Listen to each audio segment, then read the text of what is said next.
Bom dia! Estamos chegando a esse terceiro final de semana do mês de março, dia 16 de março, sábado, e eu quero, assim como o anjo Gabriel, que saudou a Virgem Maria, também saudar Maria, toda santa, toda de Deus e toda nossa, salve Maria Imaculada. Então nós estamos de volta aqui com o programa Respostas, um programa que busca iluminar a nossa vida a partir da palavra de Deus, a partir da bússola que Deus nos coloca, que é a revelação dos seus planos, dos seus mistérios. Nós precisamos sempre buscar na palavra de Deus, buscar na tradição apostólica da nossa fé, aquelas luzes que podem iluminar o nosso caminho de fé. Então quero saudar todos vocês que estão nos acompanhando. Obrigado pela sua participação. São inúmeras as perguntas que estão nos chegando e, de fato, até durante a semana nós recebemos algumas. Isso é muito importante. Nós estamos aqui exatamente para servir vocês. Cada um de nós que tem talvez aquela pergunta que acha que ninguém faz, mas tem lá dentro do seu coração e às vezes é hora de você fazer a sua pergunta, porque pode iluminar a dúvida de muita gente. E nós estamos então continuando o nosso programa, lembrando que daqui a pouco, no segundo e no terceiro bloco, você vai poder nos ligar, você vai poder entrar em contato com a gente e fazer a sua pergunta. Então nós temos o número 3349-1015 ou 99347-0532. A sua participação para nós é muito importante. E agora, no primeiro bloco deste nosso programa Respostas, nós queremos nos colocar diante de um novo texto. Não sei se vocês lembram nos programas anteriores que nós estamos estudando um documento muito importante que foi elaborado no Concílio Vaticano II. O que é um concílio? É um momento solene em que toda a igreja se reúne para atualizar as fontes puras da Sagrada Escritura, da Sagrada Tradição e exatamente para iluminar a igreja no seu caminhar na história. Então, o Concílio Vaticano II representou para nós um Pentecostes na igreja. Por isso que os textos do concílio são, como disseram os últimos papas pós-conciliares, São João Paulo II, Papa Bento XVI e também Papa Francisco, a bússola da igreja que adentra no novo milênio. Um documento destes, a Constituição Dogmática Dei Verbo, que fala exatamente sobre a palavra de Deus, nós refletimos então num primeiro momento, exatamente, qual que é o conteúdo da revelação de Deus. Deus se dá a conhecer se revelando. O que significa a palavra revelar? A palavra revelar significa tirar o véu. Como nós podemos saber algo de Deus? Podemos saber algo de Deus, já dizia o número 3, né, da Dei Verbo, que também já na criação nós vemos as pegadas do Criador. Assim como uma obra, de certa forma, ela nos apresenta algo da identidade do seu autor, assim também a criação já nos revela uma revelação, vamos dizer assim, de certa forma natural. Mas temos uma revelação sobrenatural. O que é essa revelação sobrenatural? Deus entra na história da humanidade a partir do povo da antiga aliança de Israel, que constitui os textos sagrados na nossa Bíblia, como nós chamamos do Antigo Testamento. O que narram os textos sagrados do Antigo Testamento e assim considerados por nós católicos textos sagrados que foram associados ao Novo Testamento? Exatamente porque eles narram a história de Deus para com seu povo. Uma história em que Deus lá, desde o início, depois da criação, chama um povo. Nós temos que lembrar do patriarca Abraão, nós lembramos de Moisés, lembramos dos profetas e de tantos homens e mulheres que na antiga aliança prepararam a revelação. Então, exatamente, o tema passado do nosso encontro, na Dei Verbo número 3, nós tratamos exatamente disso. Houve uma preparação de Deus. Deus tem uma pedagogia para ensinar. Deus tem uma pedagogia para nos transmitir a sua verdade. Por isso nós fizemos esse caminho histórico de séculos, onde autores sagrados, onde homens inspirados pelo Espírito Santo, colocaram por escrito esta experiência que o povo de Israel vai tendo com Deus, né? E agora eu convido você a ouvir agora, né? A ler, atenção, o próximo texto. O próximo texto é da Dei Verbo número 4. O que ele vai falar para a gente? Só fazendo uma pequena antecipação. Qual que é o tema? Atenção, nos Evangelhos, no Novo Testamento, com Cristo, nós chegamos ao ápice dessa revelação. Então você vai ter aí agora o texto onde você vai poder então ver que Jesus Cristo, o mediador e ao mesmo tempo plenitude, vem nos revelar em plenitude o projeto do Pai, a essência de Deus, porque Ele mesmo não é somente um profeta que fala inspirado por Deus, mas é Deus mesmo na terra. Lembremos que na Bíblia, na Sagrada Escritura, Jesus diz: quem me vê, vê o Pai. Então vejam, Jesus é o acesso para o Pai, é a plenitude dessa revelação, do desvelar o mistério divino. Por isso eu convido você agora a acompanhar então a leitura do texto da Dei Verbum número 4. Depois de ter falado muitas vezes e de muitos modos pelos profetas, falou-nos Deus nestes nossos dias, que são os últimos, através de seu Filho. Com efeito, enviou seu Filho, isto é, o Verbo eterno, que ilumina todos os homens para habitar entre os homens e manifestar-lhe a vida íntima de Deus. Jesus Cristo, Verbo feito carne, enviado como homem para os homens, fala, portanto, as palavras de Deus e consuma a obra de salvação que o Pai lhe mandou realizar. Por isso, vê-lo a ele é ver o Pai, com toda a sua presença e manifestação da sua pessoa, com palavras e obras, sinais e milagres, e, sobretudo, com a sua morte e gloriosa ressurreição. Enfim, com o envio do Espírito de verdade, completa totalmente e confirma com o testemunho divino a revelação, a saber que Deus está conosco para nos libertar das trevas do pecado e da morte e para nos ressuscitar para a vida eterna. Portanto, a economia cristã, como nova e definitiva aliança, jamais passará. E não se há de esperar nenhuma outra revelação pública antes da gloriosa manifestação de nosso Senhor Jesus Cristo. Dei Verbum 4.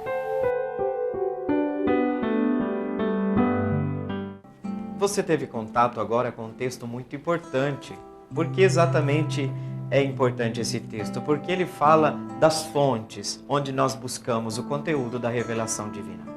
É ali que nós buscamos o conteúdo daquilo que nós queremos saber, o conhecimento de Deus, para que possamos conhecer em profundidade. E de fato, o que você percebeu na leitura? Que Jesus Cristo é apresentado como a plenitude da revelação. Falamos no programa passado da preparação evangélica, de todo o percurso que corresponde ao Antigo Testamento. Desde os patriarcas, passando pelos profetas, pelos reis, a monarquia, todos os grandes períodos da história de Israel vão sendo um período propedêutico, mas na plenitude do tempo, toda a antiga aliança tem em vista a encarnação do Verbo de Deus, Jesus Cristo. Jesus Cristo vem de Deus, não é simplesmente a boca de Deus, não é simplesmente um profeta como os outros. Aliás, nós temos que tomar muito cuidado, porque muitas vezes tomamos acriticamente o posicionamento de Cristo, colocando ao lado de grandes personagens da história. É verdade, Jesus é um grande personagem da história, mas Jesus, na especificidade daquilo que é sua identidade, extrapola, excede todas esses outros personagens, como um Buda, como um Sócrates, como um Platão. Exatamente por quê? Porque a pessoa de Jesus é Deus e é homem. Porque se não for Deus, não pode nos salvar. Ele vem de Deus, vem da intimidade de Deus. Então, vivendo eternamente com o Pai, já desde a criação, desde todo sempre, Jesus pode vir nos revelar, nos levar ao coração do mistério da revelação. O que significa o coração da revelação? A intimidade de Deus. Nós temos acesso a esta revelação graças a Jesus Cristo, o Verbo encarnado de Deus, que veio a este mundo exatamente para revelar o Pai. Vocês lembram de frases que Jesus disse, por exemplo, quem me vê, vê o Pai. O que Jesus está dizendo? Vendo o Filho, nós temos acesso ao mistério do Pai. Por quê? Porque o Pai é princípio sem princípio, é a fonte de tudo. O Pai, nós podemos dizer assim, que é o princípio total da divindade. o Pai não vem em missão, digamos assim, mas o Pai envia o Filho e depois o Espírito Santo, porque nós vivemos o tempo do Espírito Santo. A segunda pessoa da Santíssima Trindade, segundo aquilo que nós professamos no creio, voltou à direita de Deus, né? Então nós vivemos o tempo do Espírito. Mas na plenitude dos tempos, Deus, que preparou durante todos os séculos anteriores a vinda do seu Filho, nos traz através dele o núcleo da revelação. Esse era o ponto importante que eu queria passar para vocês. Nós chegamos ao núcleo da revelação. Isso significa que depois de Jesus Cristo, a nossa revelação chega ao ponto máximo. Nós já sabemos tudo o que precisamos para ser salvos. Nós já conhecemos em plenitude o projeto de Deus. Por quê? Porque Cristo nos revelou. Porque Cristo vem de Deus. Exatamente. Jesus pode nos falar de Deus porque Ele é Deus. Ele não pode ser colocado simplesmente como um personagem ao lado dos outros personagens da história. Exatamente, repito, pela identidade específica da sua pessoa, onde a natureza humana e a natureza divina coexistem em Cristo, na pessoa do Filho eterno de Deus. Nesse sentido, nós estamos diante da revelação máxima. Jesus é o mediador e a plenitude da revelação do Pai. Nesse sentido, nós temos acesso ao coração de Deus.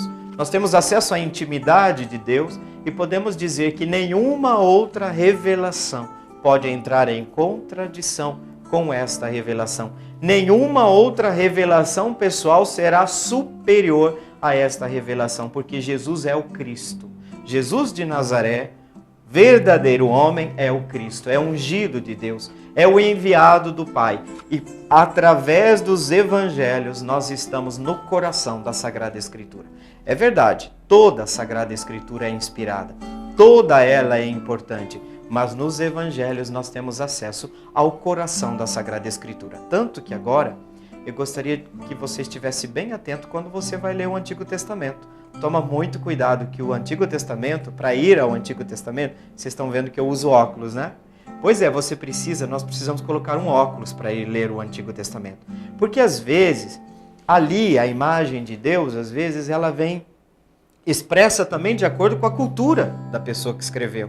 Então o que a gente precisa? A gente precisa ir para o Antigo Testamento com os óculos, com uma chave de leitura. É uma outra forma de falar, né? Com a chave de leitura do Novo Testamento. Eu tenho que ler o Antigo Testamento à luz do Novo, sobretudo dos Evangelhos. Então vejam que para nós é de suma importância. Vejam, quando a igreja está procurando canonizar alguém, vai olhar o que ela escreveu, o que ela falou.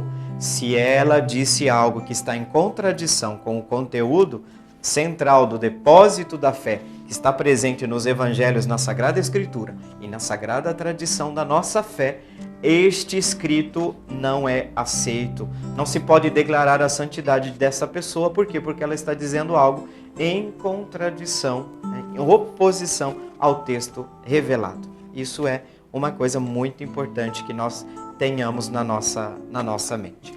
Então, muito bem, como Jesus é a plenitude da revelação, nós passamos agora, então, para a nossa oração. E na nossa oração nós queremos exatamente pedir isso ao Pai, que nos dê a graça no Espírito Santo de termos acesso ao seu mistério profundo através do seu Filho Jesus Cristo. Então, nós pedimos ao Pai que possamos adentrar nas vossas profundezas, nas profundezas do vosso amor, através do vosso Filho que foi enviado ao mundo para nos salvar. Foi enviado ao mundo para nos santificar, foi enviado ao mundo para que através dele nós estivéssemos junto ao Pai, junto a vós, um dia na eternidade. Por isso nós queremos vos louvar e vos agradecer pelo grande dom, porque sabemos quanto é caro ao vosso coração o vosso Filho Jesus. Que ele seja para nós, então, a fonte de todo o nosso conhecimento divino, e a ele, Senhor, possamos recorrer sempre para vivenciar o mistério da Trindade Santa.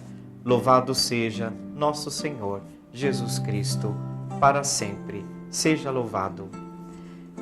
Então, agora nós passamos para a nossa próxima o nosso próximo bloco. E agora passamos para o nosso intervalo. E você pode então nos ligar. Vai preparando aí a sua pergunta. 3349-1015 ou 99347-0532. Espera a gente aí que já nós voltamos.